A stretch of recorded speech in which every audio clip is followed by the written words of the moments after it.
Hello guys, so Lolo, this is for Capricorn. Capricorn, welcome dito sa aking channel, Kapalaran 888. Welcome guys. Okay, Pig, Capricorn. Pig, maintain self-worth and self-esteem. Okay, so yung Pig guys, ang spiritual symbol niya is prosperity and abundance. Kumbaga, yung pig siya ang nagsisimbolo ng karangyaan. So, since ito yung first card mo Capricorn, sinasabi ng barahan na yung pagiging hardworking mo, pagiging workaholic mo, siya ay makakatulong sa'yo para umasenso ka. Lalo na kung ang concern mo is financial. Okay? So, kung sobra-sobra kang masipag sa ngayon, nasa tamang direction ka. Nasa tamang direction ka. And lahat ng pinagpapaguran mo, lahat ng sinasacrifice mo, may kapalit yan na tagumpay.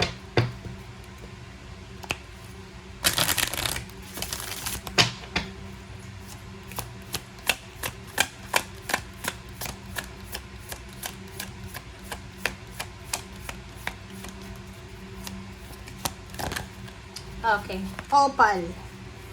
Your children on earth are in heaven, and in heaven are happy and well cared for by God and the angels. Wow! So, kung ikaw isang Capricorn, sorry. Baka yung anak mo na namatay ay Virgo. So, sa nakikita ko sa'yo dito, Capricorn, kung ikaw ay may anak na namatay na, sinasabi sa'yo dito ng barahan na masaya sila. Kung marami sila na matanda ka na ba. So, nakikita ko sa'yo dito na wala kang dapat na alalahanin sa anak mo na buhay pa at yung mga anak mo na patay na. Kasi, they are well cared ng Panginoon and ng angels. So, parang ganun lang yun. Enjoy mo yung yung happiness mo. Enjoy mo yung success mo. Huwag kang masyadong mag-focus sa mga nasa spiritual ng buhay. Kasi sila, may kanya-kanya na silang guardian angels, okay? And masaya na sila, nasa tama na silang lugar, okay? So, wag mo nang kailangan mo nang i-let go. Okay? Lalo kung babae ka na Capricorn, maraming nawala sa'yo, kapamilya, magulang, ganyan, anak. So, kailangan i-let go mo na. Kasi, may kasabihan tayo na pag hindi mo ni-let go, yung mga espiritu na yan, mananatili yan sa lupa, diba? Na parang or sa purgatorio. So, kailangan kaya nga, ipag-pray natin sila. Okay? Alalahanin na lang natin yung masasaya, but we need to let them go. Okay?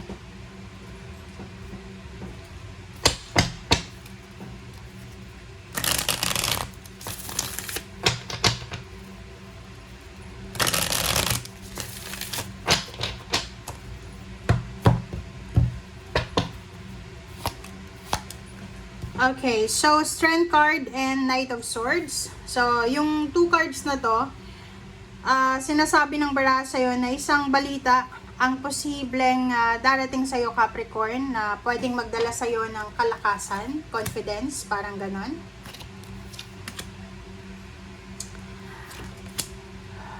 Kaso lang, like sa nakikita natin dito sa 5 cards na to, mayroon kang hinihintay eh. Maybe you're waiting for a chat, for a call, for a confirmation.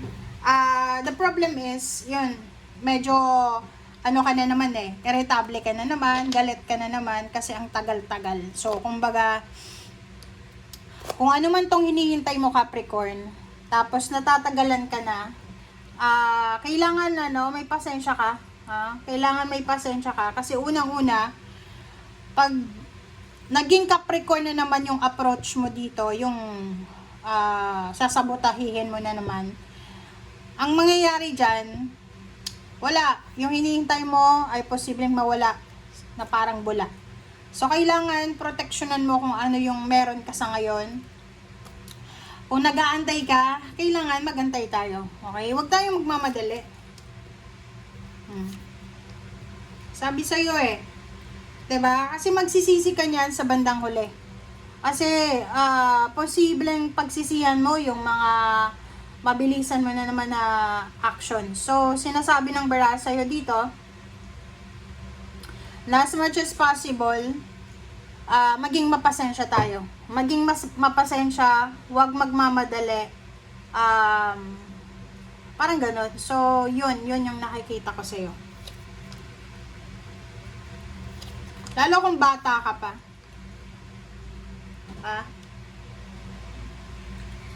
Napakarami yung napagdaanan na sa past about sa job, sa career, parang ganon. Paki-comment sa comment section. Kasi sa nakikita ko sa'yo dito, marami kang mga baon na pain and heartaches ba? Parang ganon. So, lalo sa trabaho, sa pera, marami kang galit. Galit sa tao, galit sa kung ano-ano pa man. May kaaway ka ba dati? Makikita mo na yung kaaway mo masayang-masaya. Kumbaga, mas lalo kang maiirita. Okay? So, sabi ng bara sa'yo dito,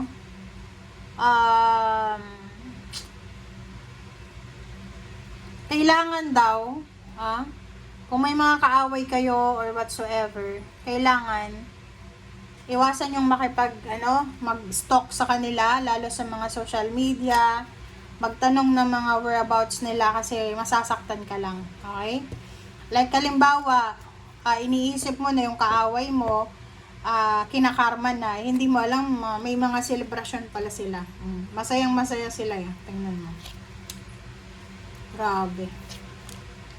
Kaloka, tingnan mo. Yung kaaway mo, yung misunderstanding mo ay may okasyon na isi-celebrate. Posibleng magiging masayang-masaya sila. Maraming pera silang mahahawakan. Nakamubo na sila. Parang gano'n. Halimbawa kung ex mo yan. Halimbawa lang ex mo. Kung ex mo yan, posibleng yung ex mo nakamove na sa'yo. Diba? Nagsa-celebrate na siya ng bagong buhay. May trabaho. Samantalang ikaw, bitter na bitter pa. Okay? Sabi ng bara sa'yo dito, focus ka na lang muna sa trabaho. Okay? Kasi, yun nga sabi ko sa inyo dito, may mga, nasa Saturn retrograde tayo na, kung may mga karma kayo na may encounter, good or bad karma, tanggapin mo yan, acceptance, kasi, yan yung ginawa nyo diba? Yan yung ginawa nyo sa past, so babalik lang sa inyo ng universe. Kung maganda yung naging maganda yung ginawa nyo sa past, syempre maganda din ngayon. Okay? Ganun lang yon. So, basta ihanda nyo yung sarili nyo. Okay? Sabi ng bara dito, iwasan din natin yung sobrang materialistic. Yung pagbili ng mga like for example, hindi mo naman afford yung iPhone, tapos gusto mong bumili hulugan. Diba? You need to be careful. You need to reflect kung ano yung talagang priorities.